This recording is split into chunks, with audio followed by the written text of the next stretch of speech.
So keep it going for Corey Bennett, everybody.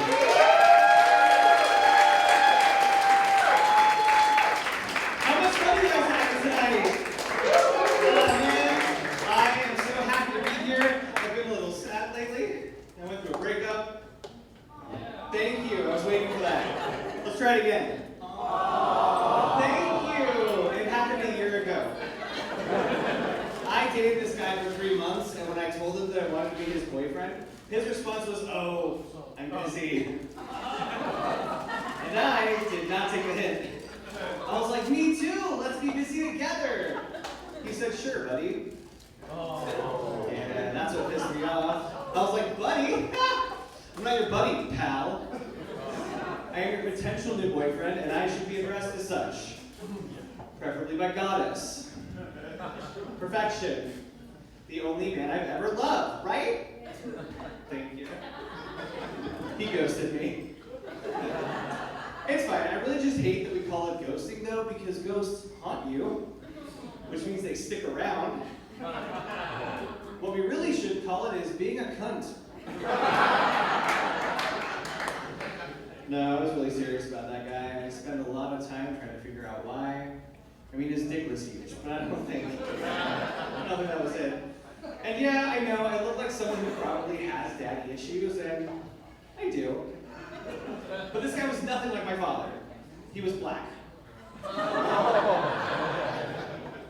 No, I think the reason I was so into him is I am the last of my cousins to get married. You see, I'm from Shelton. Do you guys know where that is? Yeah, all the bad things you've heard are true. My sister was my cousin. I'm not gonna explain that. But I come from a large redneck family, and they go through marriages like a chain smoker goes through cigarettes. You see, I'm 30, I've never been engaged. My grandmother is in her 70s and on her 7th marriage. My mom got married 5 times in 9 years. I'm jealous of my mom for how much dick she got. If I had half as much talent as that woman, I would be toe-to-toe with my grandma in divorces. I'd be like, "Yo, grandma, I bet I can get 10 men to love me before you can get to 8. She'd be like, "You're on, I'll bet you a whole pack of cigarettes." And then I'd win, and it'd be really weird if you haven't been But unfortunately, I am gay. Not that I want to be straight. God, no. Ew. Gross. But it's difficult because nothing I learned about dating as a kid applies to my life as an adult because my parents thought I was straight, and they were the only ones. They were Cleopatra, queen of denial. They had no idea. So when I came out to the rest of my family, I was expecting shock, awe, and instead they said, "Yeah, no shit, Twinkle Toes. You wanted to play the Virgin Mary at the Christmas play every year because you wanted to wear the pretty dress. We knew." But my parents, they were very shocked. They were very surprised. My dad was really confused about the sex aspect. He was like, "How does that work? Where does it go? Haven't you ever had a prostate exam? Those aren't fun." And I was like, "Dad, I'm 13. Tell the doctor to use a little more lube. Have him tickle it a little bit, it'll blow your mind." But no, I am gay and I'm dating, and like I said, I do like men, but I also really love women. Not in the same way a straight guy does, because I think women are people. But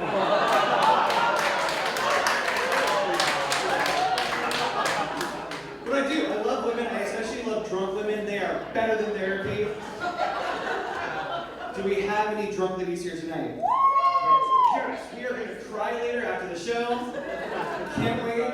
I met this girl a couple weeks ago, and within 10 minutes, she told me that I was the best person she had ever met. All of my exes were trash, and we'd be sisters forever. I don't remember her name. But I do remember her family's medical history and her astrological chart. And she knows mine. We're both Gemini. I think you should find a drunk woman if you're sad, and if you can't find one of them, go to the nearest dive bar and go to the women's restroom.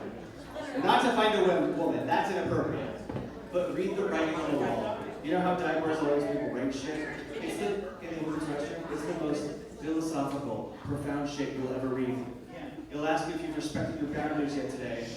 Do you love yourself yet? Out of a mountain of sadness comes a pebble of hope. men's room. It's like, call this number to suck some dick. Which, when I'm sad, works just as well. Dating's fun. I am single. I am on the dating apps. I'm on all the dating apps. I'm on every single one. I'm on the gay ones. I'm on Grindr, Scruff, Daddy Hunter. I'm on the ones for everybody else. Tinder, Bumble, Hinge, Facebook, Instagram, Zillow.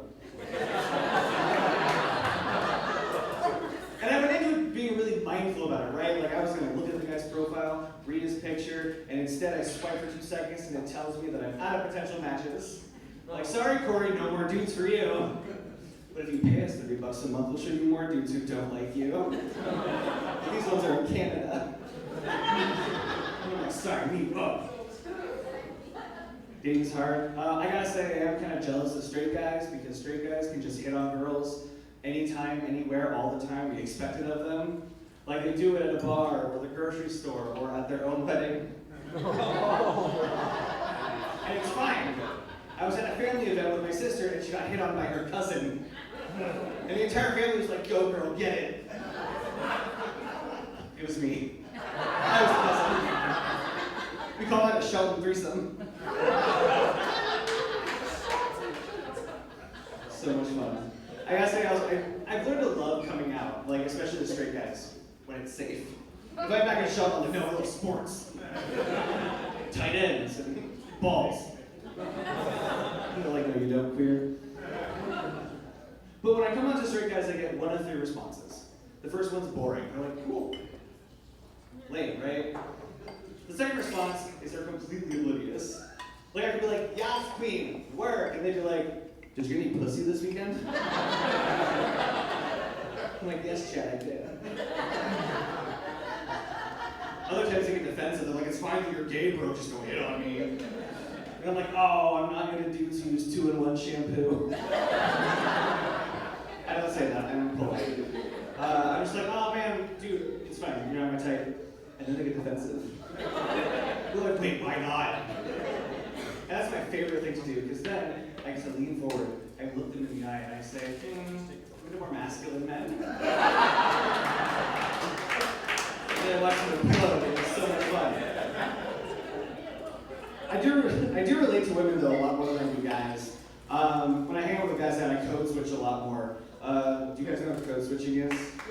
Yeah, I knew the black people do in the room.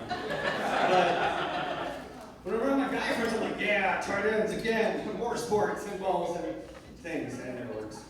But then when I hang out with my girlfriends, I get to do what I really want to do. We just talk about my feelings. We get to bond, create like a relationship, become friends. And I'm like, this is where I belong. I would absolutely kill it as a straight guy. I would slay the pussy. Then I realized I just said slay the pussy, so. You guys know what Grindr is?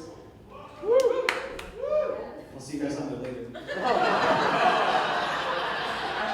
Grindr is a gay hookup app, and where Tinder is having a one-night stand in your bedroom with a condom, Grindr is getting raw dogged in the parking lot. I got the space you've never seen. Which is that's how I can find my husband, Sophia. But I live in Olympia, and the further away you get from any major city, the worse Grindr gets. Like straight people, you're everywhere. So you can find something worthwhile in the dumpster towns of the world. But when I go dumpster diving, all I get are 18-year-olds fresh out of high school and married men who want to get dick down when their wife and kids are home. So ladies, check your man's phone. Especially if he's low-key homophobic. Like if he refuses to drink White Claw because it's bitch beer, check his phone for Grindr. And if you find it, you can let him know that I'll be in the parking lot after the show.